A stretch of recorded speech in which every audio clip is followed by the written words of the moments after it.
Theme horror.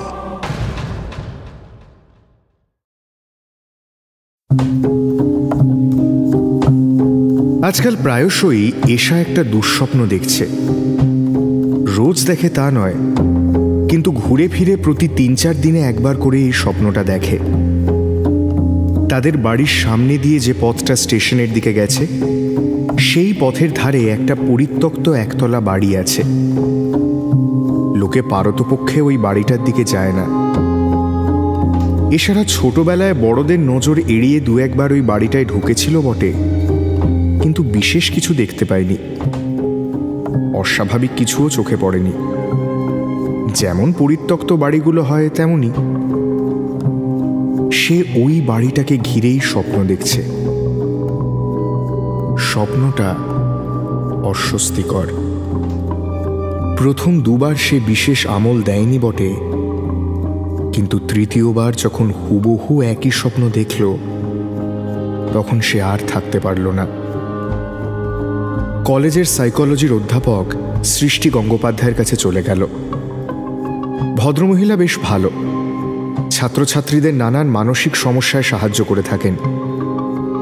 অধ্যাপিকার মতো রাশভারী ব্যক্তিত্ব হলেও ভদ্রমহিলা খুবই মিশুকে। এশার সমস্যা শুনে তিনি বললেন,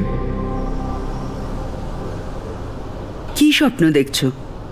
পুরোটা খুলে বলো তো। তাড়া নেই, সময় নিয়ে ধীরে সুস্থে বলো। কোনো ডিটেল বাদ দেবে না। সমস্ত দৃশ্য, সমস্ত শব্দ, যদি স্পেসিফিক্যালি কোনো রঙও মনে থাকে, সব আমাকে জানতে হবে। বলো।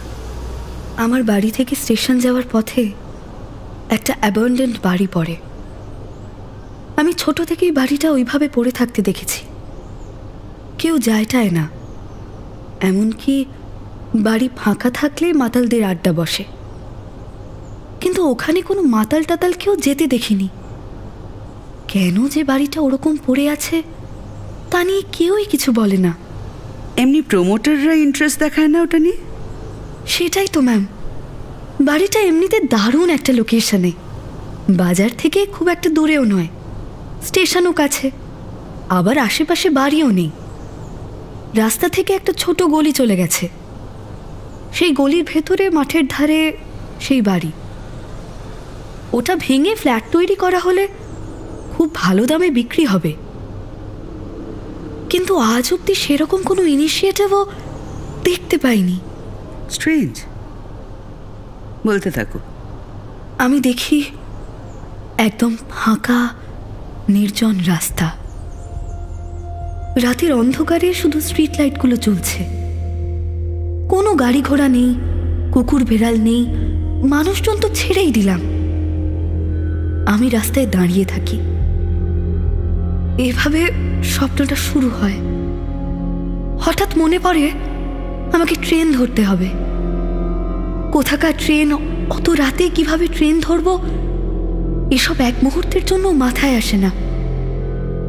আমি স্টেশনের দিকে হাঁটতে থাকি। ওই বাড়িটার গলির সামনে এসে দাঁড়ালেই মনে হয় কে যেন আমাকে ভেতর থেকে ডাকছে।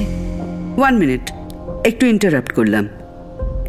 এই যে রাস্তায় হাঁটছো, অন্য কোনো ভয় লাগে কি? মানে কেউ ফলো করছে বা কেউ কোথাও নেই, এরকম কোনো ভয় হয়? Not at all. মানে কোথাও মনে হয় না যে আই এম বিং ফলোড বা ওয়াচড। সরি তোমাকে থামালাম, বলে যাও। ওই বাড়িটার গলির সামনে এলেই ট্রেন ধরার কথা মাথা থেকে বেরিয়ে যায়। মনে হয় ওই বাড়িতে কেউ আমাকে ডাকছে, না গেলে সমস্যা হতে পারে। আমি ওই অন্ধকার গলিতে ঢুকি। স্ট্রিট লাইটগুলো ক্রমশ চোখের আড়াল হয়ে যায়। বাড়িটার সামনে টিমটিম করে একটা হলুদ আলো জ্বলে। সবে ওই গেটটা খুলতে যাব, আর এমন সময় স্বপ্নটা ভেঙে যায়। প্রত্যেকবার ওই এক জায়গাতেই স্বপ্ন ভেঙে যায়? হ্যাঁ ম্যাম, একদম এই জায়গাতেই ভেঙে যায়। সৃষ্টি গঙ্গোপাধ্যায় কিছুক্ষণ চুপ করে রইলেন। তারপর জিজ্ঞেস করলেন, আচ্ছা, একটা ব্যক্তিগত প্রশ্ন করছি, কিছু মনে করো না। তোমার পার্সোনাল লাইফে এমন কোনো সমস্যা হয়েছে কি যাতে তুমি কোনো প্রপার সিদ্ধান্তে আসতে পারছো না, বা তোমার কোনো ডিসিশন যা তোমাকে নিজেকেই নিতে হবে, সেখান থেকে কি তুমি পালিয়ে বেড়াচ্ছ? এশা একটু গুটিয়ে গেল। শান্তনুর সঙ্গে তার সম্পর্কটা একটা বদ্ধ জায়গায় এসে দাঁড়িয়েছে। এখান থেকে আর সমঝোতা সম্ভব নয়। উল্টো দিকে শান্তনুকে ছেড়ে দেওয়ার সিদ্ধান্তটাও তার পক্ষে নেওয়া কঠিন হয়ে দাঁড়িয়েছে। বিদেশে পড়তে যাওয়ার একটা সম্ভাবনা দেখা দিয়েছে বটে, কিন্তু সেটাও এখনো নিশ্চিত নয়। সব মিলিয়ে তার জীবনে অনেকগুলো অনিশ্চয়তা আছে, যার প্রত্যেকটার ক্ষেত্রে তাকেই সিদ্ধান্ত নিতে হবে। ম্যামের প্রশ্নের উত্তরে সে একটু ইতস্তত করে বলল, হ্যাঁ ma'am. That answers the question. তুমি একটা সিদ্ধান্ত নিতে পারছো না, মুভ অন করতে পারছো না, সেটারই প্রতীক হচ্ছে ওই বাড়িতে ঢুকতে না পারা। তুমি ছোট থেকে বাড়িটা নিয়ে একটা নিষেধ শুনে বড় হয়েছ। এখন তুমি যে ডিসিশনটা নিতে ভয় পাচ্ছ, বাড়িটা ওই ভয়ের রূপ ধরে তোমার সামনে এসে দাঁড়িয়েছে। আমার ধারণা তুমি একটু বোল্ড হয়ে পার্সোনাল লাইফে এগুলো সর্ট আউট করে ফেলতে পারলেই না তোমার এই অস্বস্তিকর স্বপ্নটা শেষ হয়ে যাবে। রিয়েল লাইফে ক্লোজার পেলেই দেখবে স্বপ্নেও ক্লোজার পাবে।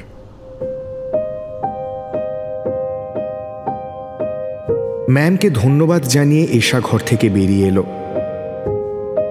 উত্তরটার মধ্যে একটা যুক্তির জায়গা থাকলেও তার কেমন যেন মনে হচ্ছে ওই বাড়িটায় সত্যিই কেউ আছে যে তাকে ডাকে। যতক্ষণ না সে স্বপ্নে ওই জায়গাটা আবার দেখতে পাচ্ছে, ততক্ষণ তার যেন শান্তি নেই।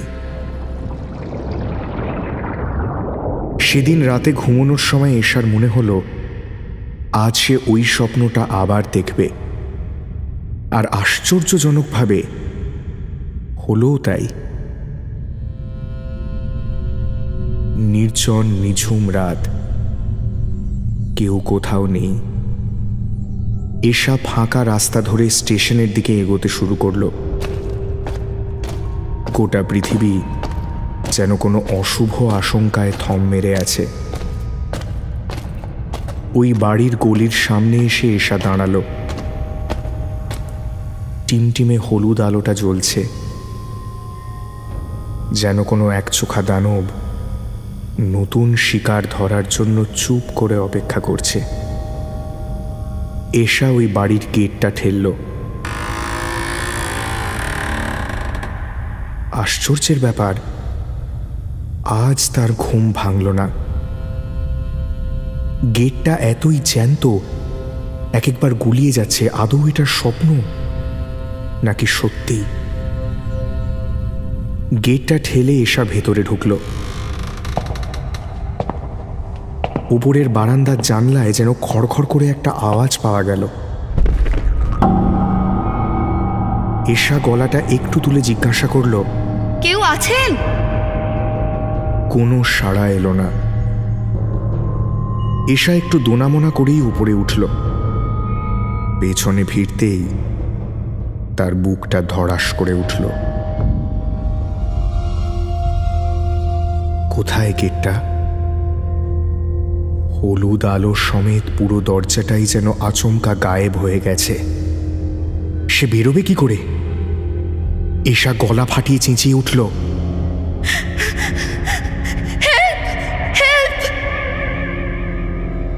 কিন্তু কেউ উত্তর দিল না। উল্টে ঘরের ভেতর থেকে কারোর একটা চলে যাওয়ার শব্দ পাওয়া গেল। এই অনন্ত অন্ধকারের মধ্যে তো আর ফিরে যাওয়া সম্ভব নয়। তাই এশা ৭-৫ ভেবে বাড়ির ভেতরে ঢুকল।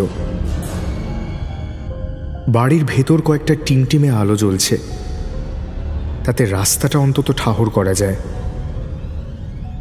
এশা উপরের ঘরে এসে পৌঁছল। কে যেন বিছানায় শুয়ে আছে। এশা কাঁপা কাঁপা গলায় জিজ্ঞাসা করল, হ্যালো, শুনছেন? কোনো সাড়া নেই। বেডরুমের সবুজ আলোয় যতটুকু দেখা যায় তাতে বোঝা যাচ্ছে ঘরটা খুব একটা সাজানো নয়। এশা বিছানার কাছে গিয়ে দাঁড়ালো। বুঝতে পারল একটি মেয়ে শুয়ে আছে। এশা গিয়ে মেয়েটিকে সামান্য ধাক্কা দিয়ে বলল, হ্যালো হ্যালো হ্যালো। কোনো সাড়া নেই। মেয়েটি নিঃশ্বাস প্রশ্বাসও নিচ্ছে খুব ধীরে ধীরে। এশা মেয়েটিকে আস্তে আস্তে এপাশ ফিরিয়ে দিতেই তার হৃৎস্পন্দন বন্ধ হয়ে এলো। যে মেয়েটি শুয়ে আছে সে আর কেউ নয়, সে নিজেই। এশা নিজেই তাকিয়ে আছে নিজের দিকে। ধীরে ধীরে মেয়েটি চোখ মেলে তাকালো।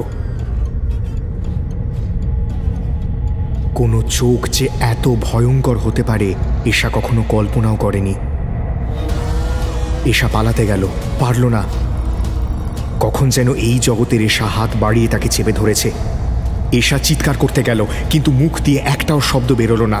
এশা বুঝতে পারল এই জগৎ থেকে তার আর নিস্তার নেই। এই অনন্ত কালোর মধ্যে থেকে সে আর কোনো দিনও বেরোতে পারবে না।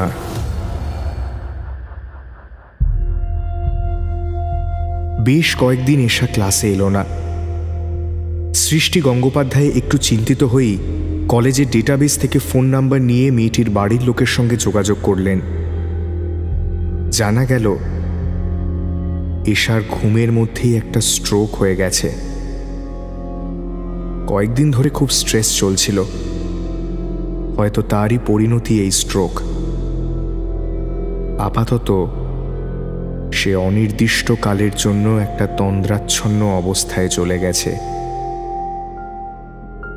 কবে এর নিরাময় হবে ডাক্তাররাও বলতে পারছেন না।